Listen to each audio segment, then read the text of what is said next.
here we go. It's been long awaited. I've done numerous amount of videos.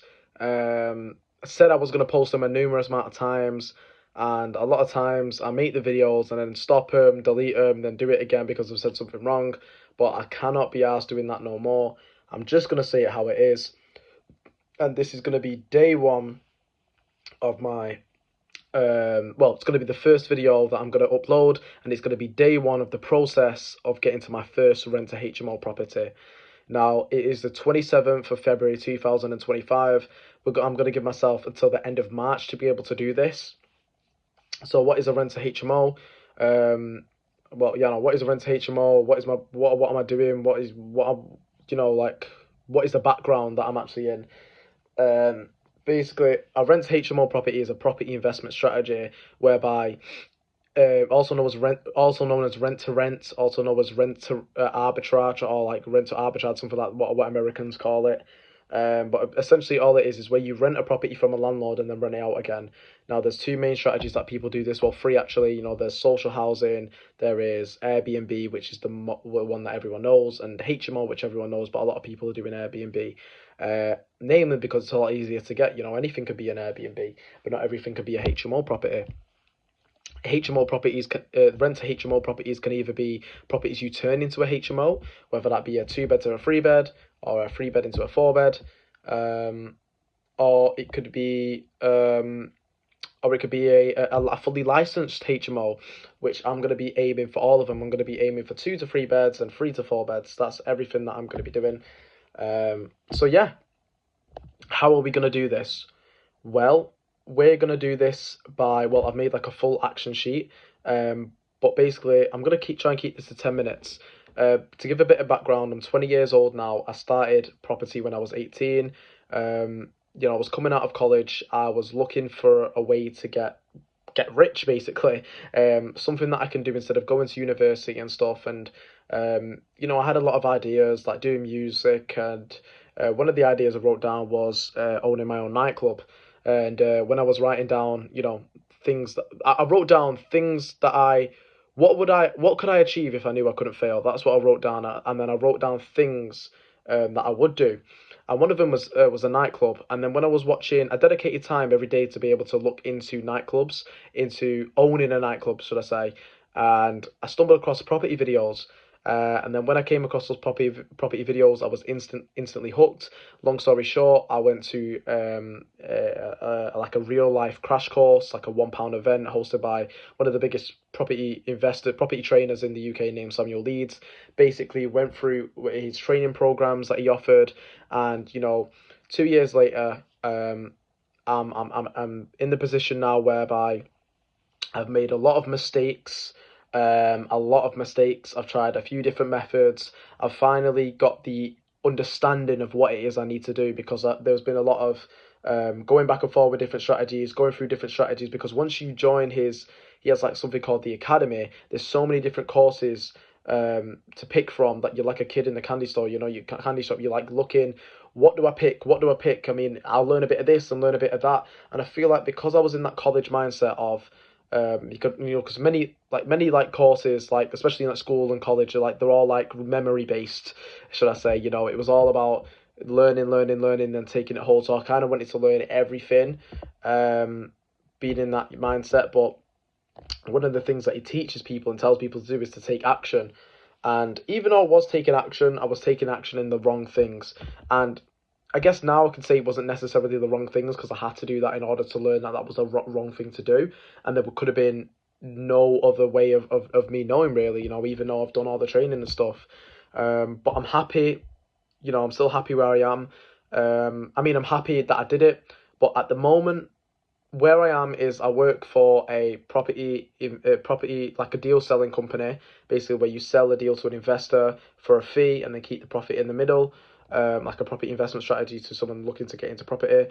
And basically, because they were in the academy, they were doing pretty well. They wanted to build a deal sourcing team, and then obviously I said yes. And luckily, for the past 5 months, I've been making good money, and I have, from starting off with literally no money, I've now have about 12 grand in my account, which I'm happy.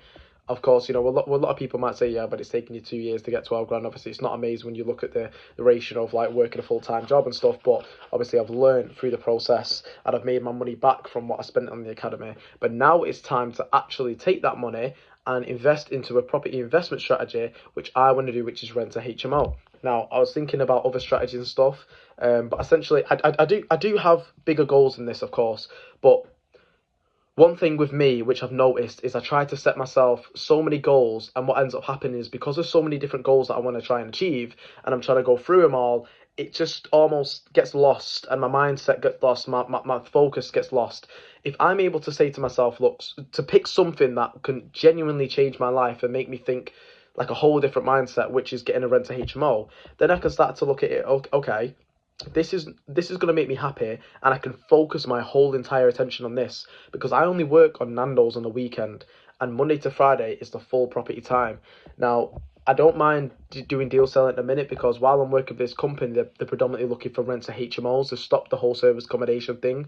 They're looking for rent to HMOs while as well as BRRs, and so what I'm going to be doing is I'm going to be focusing all my time on looking for rent to HMOs. And then when I get a rent to HMO, that's when, I'm going to find the one that I want, and any ones that I maybe too much money in or something like that, I'm going to pass over to the people I work for to be able to sell and obviously make a fee. I'm in a good position whereby, it's all a commission, so it's like, of course, you still have to work, you still have to bring money in, of course, for the company you work for, but it's like in a weird position whereby, it's like I'm working every single day no matter what, but I don't want to use this time to waste. I'm in a fortunate position now that I'm doing this young. I'm not living by myself. I live with my mum. My mum pays for the bills. I don't have to go work a full-time job to pay for the bills and to try and pay for this. I have the time, and time is the most important thing that I need. And so this is where I keep saying to myself, I need to use this time wisely, which I feel like I am doing now. But yeah, to go into it now, basically I've made a full action plan for myself in order to get my rent to HMO properties. Um, I created a few tasks for myself, and basically the task was to create a full action sheet. I'm looking at my whiteboard at the minute. Is to create. You see it in the in the mirror there. Is to have all the different methods to possibly get a HMO deal. Outline all the key areas for Manchester, which I still need to do because I've realised that I'm not just going to focus on licensed properties. I need to also look at 3 beds to 4 beds and 2 beds to 3 beds, which of course is going to be a bit more. It's going to be a bit more, but obviously we're going to go to no Article 4 areas. Um, is to create a word sheet and outline all the questions that I don't really understand. Create an Excel sheet that involves all the costs, and reread through what actually it takes to manage property. Now, the last 3 points I've kind of circled on the whiteboard to show that this is not a dire need right now thing to focus on, because what ends up happening is I start to focus on, oh, what do I need to do? What do I need to do before I actually take the action?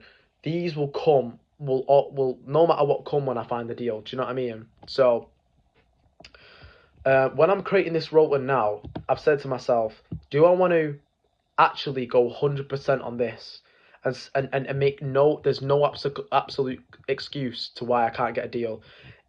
Me making this rota right now, if I can't get a deal, then no one can get a deal. I'm talking I picked a good amount of areas to be able to focus on creating my HMO patches. Bear in mind, I'm based in Manchester at the moment, so I'm in the centre of all the big cities like Liverpool, Leeds, Sheffield, Stoke-on-Trent, and all the little cities involved around it. So I've picked up good enough areas, and I'm only picking areas about an hour away. I've stayed away from Liverpool. I'm still finding properties in Liverpool to obviously source to the company, but I'm staying away from my own patch. But essentially, this is the thing. We have 2 days here. We have days which we're doing networking days and days which we're doing agent days. And the networking days will go into a networking event. On the agent days, we'll go into estate agents or letting agents. And some of the creative ways before I talk about how I've put this in, some of the creative ways that I found to get rent HMO deals is typically the way that they tell you to is to call up letting agents, and call up landlords by messaging landlords from like Open Rent, Gumtree, Facebook Market, and also letting agents through On the Market, Zoopla, and Rightmove. But I've also thought of different ways which you can do, such as I have here. When you are looking for landlords on these platforms and letting agents, don't only look for properties that are available, fully that are already HMO standard. Look for rooms that are available too.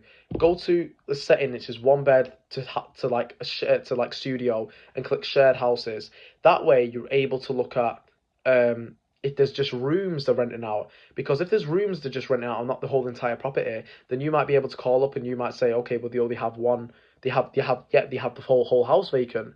You know what I mean? And even if you have one tenant in there, you can still do a company lease agreement whereby you're paying for, let's say if it's a 6 bed, you're paying for the 5 rooms, and once the other person moves out, that person stays paying rent to that landlord until the person eventually moves out, and then you pay the additional rent from that room. Or you can ask the tenant, oh, do you mind re-signing with me? You know? Another way is to call construction companies.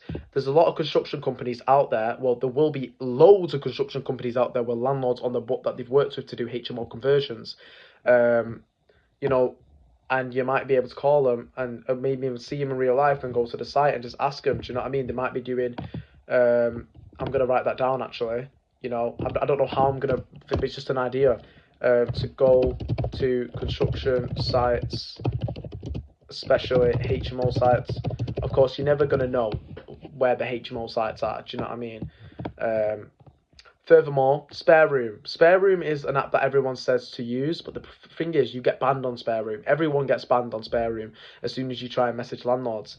So what I do is I look at the landlords' names on the account, try and find them on social media. If not, I'll look at the address and make like a little letter and go post it at the box. Especially if it's in Manchester, it's like it's not that far. You know, I get a whole list of them and go around. It's more cost effective than sending them out to people. Of course, it uses time, so I'm going to do that on like the weekend or something before I go to work.